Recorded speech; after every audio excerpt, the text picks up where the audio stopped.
Hunt Showdown — игра, в которой вы постоянно будете умирать и умирать и умирать. При этом ваше сердце будет колотиться так же, как тогда в детстве, когда мама с полной тележкой продуктов оставила тебя на кассе, а сама побежала в другой конец магазина со словами «сейчас вернусь», а по итогу оставила тебя там на воспитание кассиром, и теперь тебя зовут Людочка. В 2022 году я уже выпускал обзор на Hunt, и поскольку тот видос собрал достаточно просмотров, а если смотреть по моим меркам, то дохуя, грех было бы не освежить то видео, тем более игра за это время успела немало так поменяться. Но до этого мы еще дойдем. Усаживайтесь поудобней и приятного просмотра.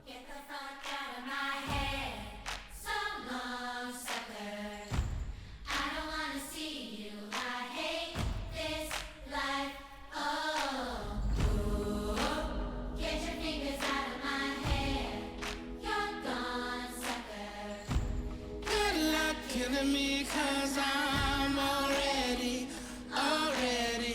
dead inside.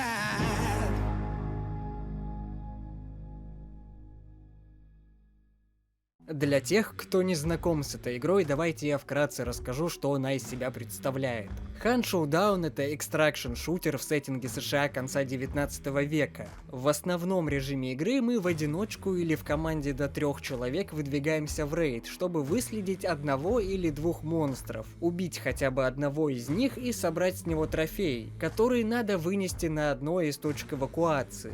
По большому счету, типичный экстракшн-шутер, разве что собираем мы не всякий хлам для продажи, а имеем конкретную цель. Разумеется, на карте мы будем не одни, нам будут мешать как разнообразные одержимые, так и одержимые идеи наживы другие игроки, коих на карте помещается 12 штук. Отдельно хотел бы поговорить про сеттинг игры. Как я сказал ранее, это США конца 19 века. В разгаре вторая промышленная революция. Нью-Йорк в это время выглядит уже вот так. Я не поняв, це що, Таймс-сквер чи що? Господи, думав, криса огромна біжить. А це пакет. А в другой части страны, штате Луизиана, бушует проклятие, превращающее людей в зомби. И неспроста разработчики в качестве места действия выбрали именно Луизиану. Ведь именно там, в реальной жизни, местная афроамериканская диаспора славилась не только любовью к курочке из KFC и баскетболу, но и вудуизмом. Черная магия, не иначе. Ну а поскольку игра переносит нас в Америку конца 19 века, то и оружие у нас будет прямиком из этих времен. Никаких тебе тут калашей, эмок и прочего скорострельного оружия, только палки, которые, дай бог, стреляют хотя бы раз в год, отчего цена ошибки здесь крайне высока. Одна ошибка и ты ошибся. Hunt вообще не прощает ошибки. Решаешь, что стоит пробежаться с точки на точку, как тут же твое местоположение раскрывают вороны, которых ты не заметил. Захотел прихлопнуть одержимого обычным выстрелом из винтовки, а уже весь Китай знает, где ты. Напал на зомби с ножом, но не уследил за стаминой, готовься стрелять, и тут переходим ко второму пункту. Соизволь, сударь, быть потише и не пиздеть ничего лишнего. Собирай подсказки, которые ведут тебя на босса, или дождись, пока кто-то другой этого босса найдет, и иди к ним. Но стоит поторопиться, ведь если игрок подбирает артефакт с босса, его темное зрение становится усиленным, что позволяет видеть примерное местоположение врага. Но действует эта шняга всего 5 секунд активного использования. Давайте вкратце я вам расскажу, как здесь проходят игры. В лобби, которая, на мой взгляд, стала неудобней с момента моего последнего захода в игру. В лобби... Не, правда, мне одному кажется, что вот в этом плане и правда раньше было лучше. В лобби... Оно ужасное. В лобби мы собираем команду в размере до 3 человек, нанимаем охотников разной степени привлекательности, снаряжаем нанятых охотников оружием и разными полезными расходниками и отправляемся в рейд. В самом матче мы выслеживаем одного или двух боссов, собирая подсказки на карте. По пути встречаем кучу разнообразных одержимых и игроков. И после убийства и сбора трофея выходим на одну из точек эвакуации, которые отмечены на карте. Ну или выходим обратно в лобби, если враг замечает нас раньше. Ну и давайте пройдемся по отдельности по каждому аспекту игры. Охотники делятся на классы от обычного до легендарного. Отличаются классы только базовым набором навыков, в остальном это просто скины. В охотника мы можем засунуть кучу перков, которые можно будет приобрести при прокачке непосредственно самого охотника. Сами навыки здесь весьма полезны, и их здесь много. Конечно, не как в PoE 2, но все же. Некоторые перки улучшают ваше обращение с оружием. Какие-то позволяют взаимодействовать с окружением на расстоянии, в том числе собирать подсказки и поднимать тиммейтов. Ну а какие-то позволяют тушить брошенные в вас шашки динамита. А еще у перков картинки прикольные. Также нам стоит выбрать оружие. Под них у нас имеется 2 слота. На одном пике точно и на другом. Причем выбор второго оружия будет зависеть от первого. То есть, если вы взяли одну снайперку, то во второй слот вы уже не сможете положить какое-либо другое крупное оружие. Помимо стволов у нас есть 8 слотов под расходники. Разнообразные аптечки, шприцы быстрого действия, гранаты и ловушки. Из нового, что завезли за эти 2 года, это жуки, которых можно использовать как дроны, и прочие вариации ранее имеющихся штук, по типу растяжки с ядом. Открываются новые оружия и расходники после повышения уровня наследия, по сути уровень аккаунта.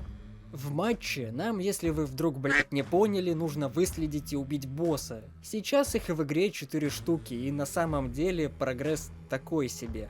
Поскольку новых боссов за эти 2 года и не прибавилось-то. Да, новые мини-боссы вроде как и появились. Крокодил, демон, медведь. Но, как я понял, встречаются они только на определенных картах, и то не всегда. И по сути не являются основной целью. Но тут я могу ошибаться. По крайней мере, лично мне пока не повезло их увидеть вживую. Только пару раз убили медведя. Тоже касается и новых рядовых зараженных. Особых изменений мною обнаружено не было. Только клоуны ебаные, и то потому что сезон такой. По сути, Hunt Showdown держится на 3 столпах. Атмосфера, геймплей и звук. И вот о последнем я бы хотел поговорить более детально. Звук в игре это не то чтобы просто приятная вещь. Это 50% от самой игры. Именно благодаря звуку вы прям погружаетесь в эту атмосферу выживания, когда пара громких выстрелов может привлечь нежелательное внимание, прям как в жизни. Благодаря звуку вы стараетесь передвигаться аккуратнее, поскольку вороны могут не только выдать ваше местоположение, но и напугать вас до усрачки.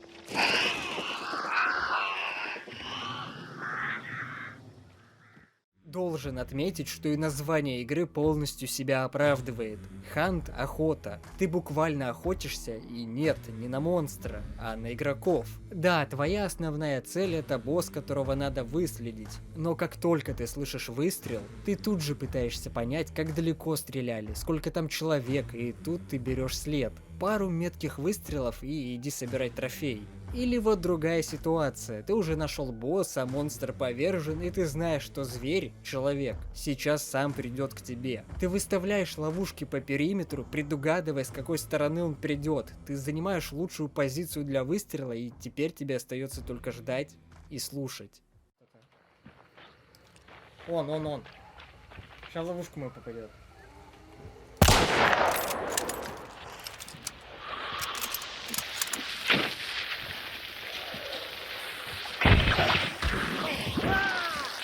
Убит. Ловушечки-то мои, нахуй. По всем вышеперечисленным аспектам игры мне придраться не к чему. Хочу разве что отдельно поругать главное меню игры, но это прям пиздец. И моментами техническую составляющую. Выстрелы порой не регистрируют, но как по мне это происходит не так уж и часто. А вот вылеты порой случаются, и зачастую зайти обратно в матч уже не удается. А вот в остальном... Игра даже спустя все это время, ну прям кайфовая. Геймплей очень затягивающий, особенно если играть в компании. Меня особенно радует то, что игра не уходит в излишнюю духоту, как тот же Тарков. Хант — это игра, а не симулятор инвентаря. Тебе не надо по несколько минут после перестрелки заряжать магазины, хилить каждую часть тела, лутать врагов, искать выход по карте в браузере. Играй и получай удовольствие. А также подписывайся на канал, ставь лайки, оставляй свой комментарий. Поправь меня, если я где-то был неправ или ты хочешь что-либо дополнить. С вами был Ясен Мейн, всем спасибо за просмотр, всем удачи, всем пока.